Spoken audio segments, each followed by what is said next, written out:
welcome back to Wild Horizons. My name is Barrett, and in today's video, you're going to learn about 5 mistakes that new reptile owners always make.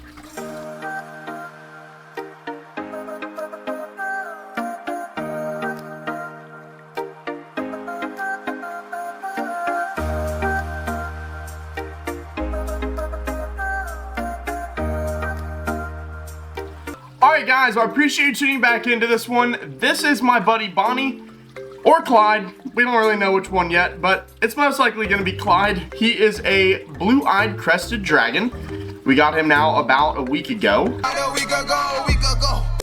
He has a full vivarium setup that we actually just made for him. So if you want to see a video on that, make sure you drop a comment down below. Again, if you're new, make sure you like and subscribe. It definitely helps out the channel. I hope you like this too. We got it in a Temu unboxing just a little bit ago. That's also a video down in the description if you want to check that out. But in today's video, we're going to get into 5 different things that new reptile owners always make the mistake of. So we're going to cover humidity, we're going to cover tank size, we're going to cover the care, kind of basic needs for these animals and common misconceptions that a lot of new reptile owners make when getting new animals. So make sure if you're new, again, drop a like down below, consider subscribing, but let's get right into number 1. Alright, so number 1, we're going to talk about enclosure size. So I brought out one of my friends here. This is one of our White's tree frogs, or dumpy frogs. We have a pair of 6 of them, and they are currently in an 18 by 18 by 24. So we plan to upgrade them in the near future. Bear with me for a second. Alright, we're back. We got him. I thought it was only appropriate because we have, what is he trying to do? These are usually the most chill frogs there are possible out there, but he's not one to act chill. So these are a dumpy frog, kind of matching the neon sign we got here, and I thought it was appropriate to bring him out. These guys are not a reptile, obviously, but he just jumped onto our Tegu enclosure. I'm gonna put him away. Alright, well I got him away because he was jumping all over the place. It is nighttime for him, so they're starting to wake up, starting to get a little bit more active. They are more of a nocturnal animal. They don't really come out during the day. They're going to sleep a lot of the day, but they're usually super calm and super relaxed. He was wanting to jump all over the place. But as I was mentioning, the White's tree frogs or dumpy frogs require a pretty decent size enclosure. So we have them currently in an 18 by 18 by 24 setup. We have them kind of split up, but we have 6 of them total. They do require a decent amount of space. So make sure whatever animal you're getting, I understand dumpy frogs are an amphibian, not a reptile, which obviously this is mainly about reptiles, but it also can cross over to amphibians too. Make sure you do the proper research and the proper needs for your animal that you're planning on getting, like our Tegu here, which we did a video on him last time, redoing his enclosure. He's in a 8 by 4 by 4, so that's a pretty decent setup for him. That's what adults should be in. Again, there's tons of care guides out there for any kind of an animal you're planning on getting, like our basilisks up here. They're in a 40-gallon right now because they're little itty babies, but they will need to be in a huge enclosure when they get older. So they can get 3.5 foot long. They're huge. They need a huge vivarium setup with water, land, ability to climb. I mean, there's all different kinds of needs for whatever animal you plan on getting, but make sure you do the proper research on what size enclosure that your animal needs before you get it. So that mentions like little babies, like when they're young, what size enclosure is best for them then. When they're sub-adults, when they're full-grown adults, it's going to be a different size enclosure. So don't think that right off the jump when you get an animal that you may not need to upgrade it in the future, because you absolutely will. So make sure you do the research on them. Make sure before you just jump in and buy something because you think it's cool, understand that it will get big. These animals do grow, as everyone does. That is alive. Tegus are included. They're super itty bitty small when you get them. Ours is about 4 foot long right now, so he's huge. Again, our monitors, I mean, I can go on and on and on about the different size enclosures that we have and the upgrades that we will need to do in the future to be able to house these animals in captivity properly. So again, if you don't house them properly, there can be multiple different things that can happen that aren't good. Number 1, your animal could get stressed, it could die, it could go off of eating. You know, it can have issues with its spine, not being able to move around, not having the proper obstacles in its enclosure and enrichment in its enclosure or environment.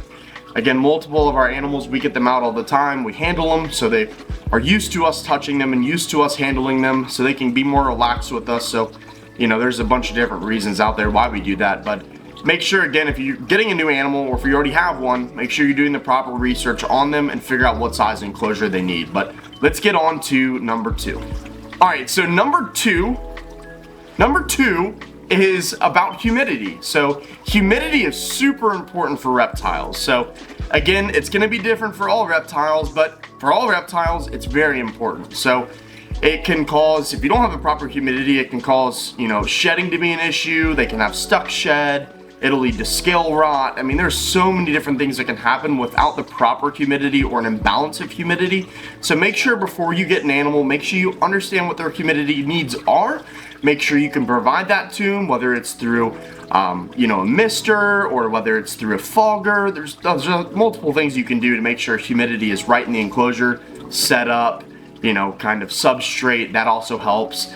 Again, if you want full guides on any of these, make sure you drop a comment down below. I'm more than happy to go into depth with them. But again, this video is just about what they are, not so much as to an in-depth. But if you want to see that, make sure you drop a comment below. I think that covers humidity. Let's get on to the next, which is number 3. All right, number 3 is a really important one. So this is probably the one that hits home the most because, when I'm out and about, I'm in a pet store, I go on forums, and I do all this other stuff because I'm around animals 24/7. That's what my life revolves around. I always see people, especially in stores, where they're looking at an animal and they got little kids with them and they're like, oh, this one's so cute, it's this, it's that, it's the other. Make sure you're doing the proper research and you get the animal that's right for you, because just because you like it and it looks cool does not mean it's the right animal for you. It may not be the right time in your life to get it. It may not just be the total animal in totality you shouldn't get it. I don't know. I'm not you. Make sure you do that research. But what I see a lot is, young kids that want to handle animals. Again, I totally understand that. I was once a little kid, and I'm still technically a little kid when it comes to animals because I love my animals. I have 75 of them, probably more at this point. I can't even count. But make sure that if you want to handle an animal, make sure it's the right animal. So I see a lot of times, especially when we're getting supplies at PetSmart or different things for our animals for needs and care, getting substrates or whatever, we're there, you name it. I always see little kids and their parents go up to the crested geckos and they're like, ooh, I want to hold these, I want to play with them.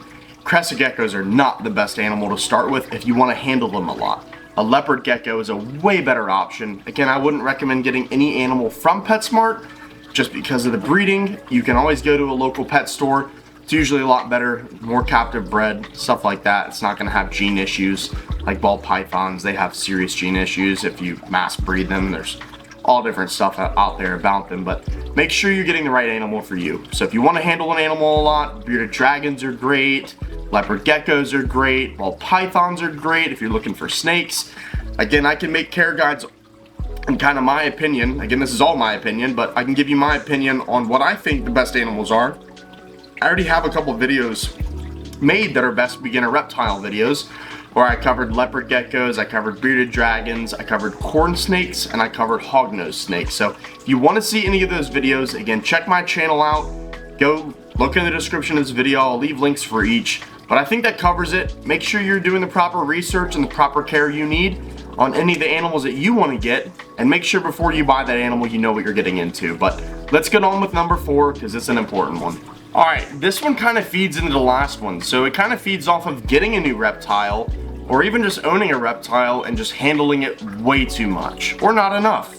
Again, it could go both ways, but make sure you do the proper research on what animal you have or plan to get, and understand how much you can handle it and when to handle it. Because my suggestion when you always bring a new animal into your household, whether you have animals or you don't, make sure you quarantine that animal. That quarantine should be you not handling that animal for a significant period of time. Whether it's a couple days, a couple weeks, even months. It really just depends on that animal, what kind of an animal it is, where it came from, what its feeding schedule was like before, what environment it was kept in. There were so many variables that you need to know before you buy that animal. So make sure if you're ever getting this animal from, make sure you ask them all of those things. What they're eating, what their diet consists of in terms of schedule, when they last ate, that's super important to know. And then what they're eating, what size enclosure they're in.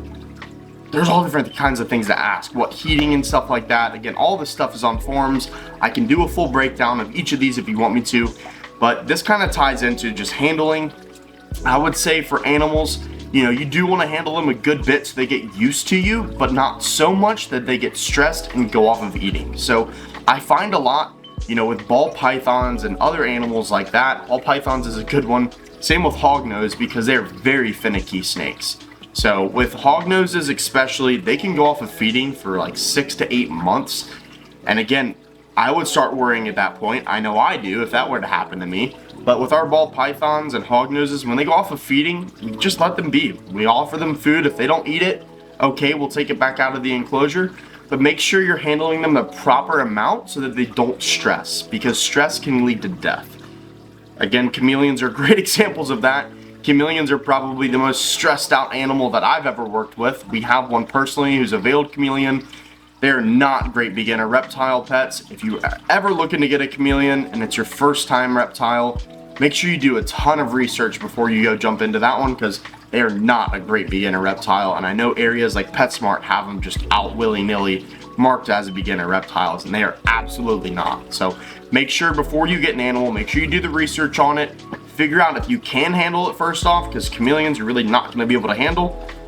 There's multiple animals out there that are great to handle, and there's tons of them out there that are different snakes, different lizards, turtles. I mean, you name it, there's different animals out there for you. Just make sure you do the proper research before you go get that animal, before you just go throw hands on and want to hold it all the time, because that may not be the best for that animal. And you got to think of the animal's needs over yours, because as keepers, you want to provide these guys the best environment in captivity that we can possibly provide, given they're not out in the wild. So make sure, again, you're doing the research you need, but let's get on to the next.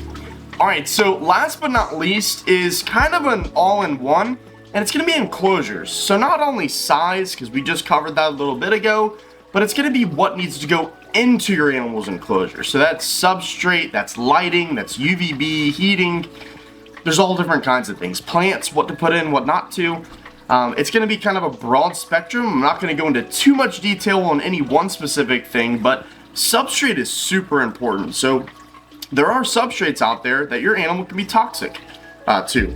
So make sure before you just go throw a mulch into an enclosure, sand into an enclosure, make sure you understand what that animal's needs are, where they came from, what their environment is, again, what humidity they need.